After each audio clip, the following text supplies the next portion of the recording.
So I can give you one change. We'll manage Tom this week. Unfortunately, we couldn't get him to train again after putting 20 minutes out there on the weekend. It's got to that point where we've sat down, Tom, the doctors and myself, and had a discussion around what's best for him and the team going forward. So we're going to manage him this week. Hopefully we get a response with that toe. It's a bit of inflammation around his toe joint that we just can't quite get right to this point. So that'll be a change. That'll be the one I can give you. We've still got a bit of time before we need to name the side. We'd like to hold the others. There will be a couple of other changes. Obviously Will Hamill hasn't been able to get up either, so that'll force us to make a change down back as well. With Lynch, is it just purely rest that'll solve it? Is that what the medicos are saying? Yeah, again, it's a tough one because it's inflammation. It's not necessarily one that we know a time frame on. We hope that's the case. Tom's done a really fantastic job of pushing through, obviously playing with management over the last month. And he's performed well for the team. He's an important part of what we do. He's an experienced player. We felt on the weekend taking him down was something we needed, playing away from home with a young group. So this is one of those situations where we don't know exactly how long. We hope a week will help him, and the inflammation or the pain that he feels will die down, and we'd love to get it to a point where he can play unassisted. Through a process of elimination of who was out there, it looks like D-Mac, Chase, that you can't go into too much detail. That's sort of around the line for those guys upcoming to that board. Yeah, there's a number that we had out there today. With our Sanford playing on Sunday, we've got some flexibility around how we train captain's run today, a little bit then around selection. So we're not putting the 23 out there, but D-Mac's definitely in the mix, Chase is in the mix. With the fact that we have lost a small half-back. But then we're challenged too by exactly what GWS do, because we have huge respect for them. They're a potent forward line. They could come in tall. It looks like Hogan's playing. It'll also depend too on what they do around Lockie Whitfield, and I know them reasonably well, so sometimes that's harder as a coach because you know what they can do, and they're a pretty good outfit. How's Brownie? Yeah, Brownie's one we've got a few little issues with again, so that is holding us back from locking it in. We'll have to see how he pulls up from this session. He did a limited amount of work out there, so it may be one that we struggle with, Brownie. We'll just see how he goes over the next couple of hours. Without trying to go too much over old ground, Tom Lynch, any regrets picking him last week? No regrets. Look, we always pick a side that's going to go out and perform, and there's a number of different reasons why we pick a side, and I mentioned it before. It's the balance of our team from an experience point of view, the positional, who we're playing against, and that'll change week by week. And on this occasion, our members and supporters, they can be rest assured we're picking a side to win games of footy, and we did that on the weekend. We felt like we had a good side. We went down. In the end, we got a lot of things wrong in that last quarter, which we were responsible for, and we've looked back on. Hopefully, we learn from, and we don't make those same mistakes again. What did the playing group? I mean, the coaches obviously dissected that last quarter, but what was the playing group's opinion? What was happening out on the ground? Well, you give credit to the opposition who had a little bit of momentum coming into three-quarter time and were able to keep that momentum, but we had our opportunities to really play the footy that we play, and we didn't do that for whatever reason it was. Sometimes that's a little bit of a lack of composure in the moment, a little bit of a lack of experience in that situation. I've no doubt it's a really good learn for our young group, but we can watch back 6, 7, 8, 10 edits if we wanted to. We nailed it. We've done a fair bit of work on it, both in Thursday's main session as well as visually going back over the vision. I think our group's really confident we know what it was. It's now a matter of being able to implement that under pressure. The game's so easy when you watch it from the TV screen, so some of the boys see it and they nod their heads, but our challenge is to be able to do it in the moment. Have you had a chance to look back at the Medi-Sub situation and how you might use it going forward? Yeah, we have. Yeah, we've had a good look through that. And as I mentioned earlier in the week, we acknowledge that the look from the weekend wasn't ideal. we'll still look at the way we approach that Medi-sub as far as the time frame we expect that player to be ready to go. We've done a lot of, and we'll take responsibility as a coaching group of some of the clarity we give our players about being prepared. At the same time, we'll also ensure that player's not rushed. We feel we want to get that right for the player, but we also want them to be prepared and ready to go when the time's called. The Giants have found some form recent weeks, largely thanks to Toby Green's form in particular. Got a plan for him? I know Toby really well, and there's a plan ready for him. It's a matter of whether that plan's going to work.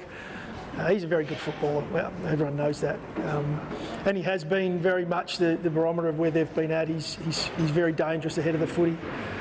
We've got a plan in place. We've got a couple of plans in case the first one doesn't work. So they've got a lot of other talent in that side. They're playing some really strong footy at the moment with a young group. It's a credit to them the way they've been going about it, and it's been a scrap. So we're expecting them to come and be happy to fight it out with us. That's the way we like to play our footy as well. So I think you're going to see a really good contest. Matty, great news with Fisher. You stood here a couple of weeks ago. I think a lot of us were sceptical about whether he'd stay. Clearly, he's bought in and building big things here, it seems. Yeah, he is. There's always that little bit of doubt, and obviously, publicly people want to throw it around that he's going home and so on. And you never know. As a football club, we obviously have a lot of open dialogue with our players around how they're going and are they enjoying the state. And there's challenges of young players missing family and missing home. So there's always that factor there that you can't come out and guarantee a player's going to stay. But we knew that Fish was doing a lot of work on his game. We knew that he was doing a lot of work of settling into Adelaide. He's just begun university, which gives him something away from football to focus on. At no doubt did we feel nervous that Fish wanted to go home.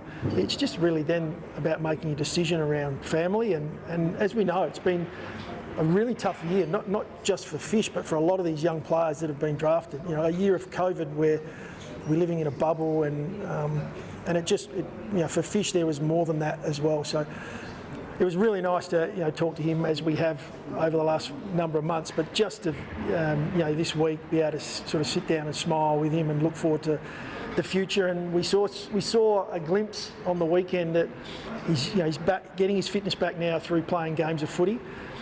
He'd love to get out on the track a little bit more, which is going to make him even better. And as we see his strength and his power come back, he's a very, very good footballer. You think he'll play this year? You think he's close or still a few weeks? At AFL level? Yeah. Look, I've got no doubt. At some point, our squad will need Fish to step up and play at the higher level, no doubt. And week by week, he's been getting better and better.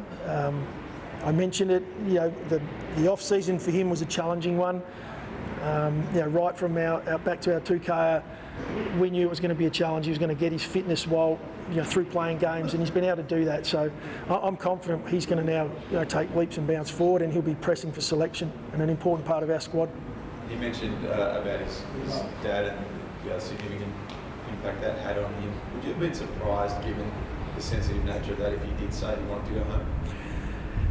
No, I wouldn't have been surprised, and I would have respected that decision and supported it, because I think family's number one. Footy becomes very serious all of a sudden, and it seems to become everything. That's not the case. Family is the most important.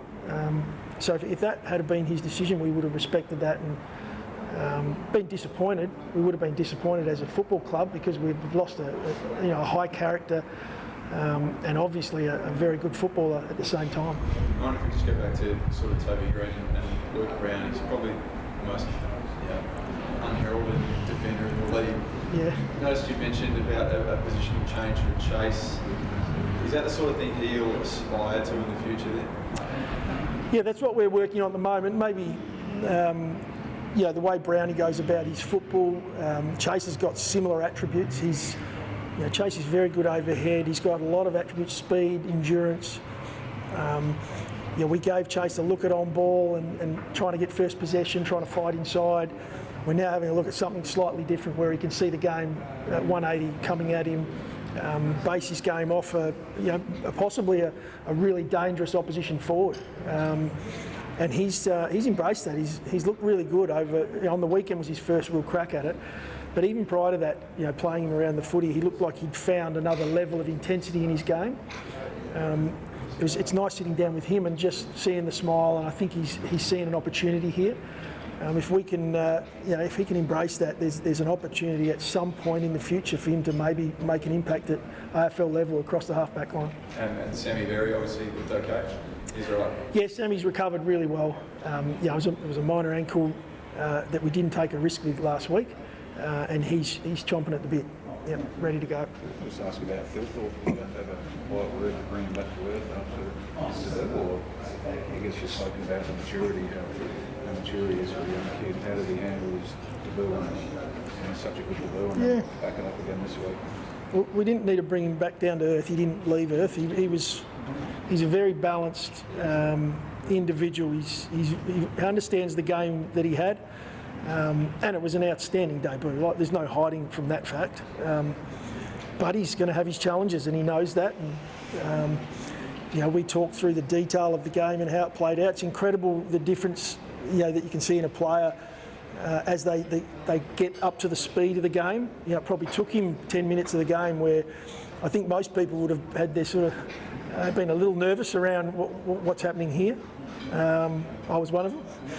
But for him to bounce back from that and perform the way he did, an outstanding debut, there's going to be so many more challenges coming. This week's going to start that.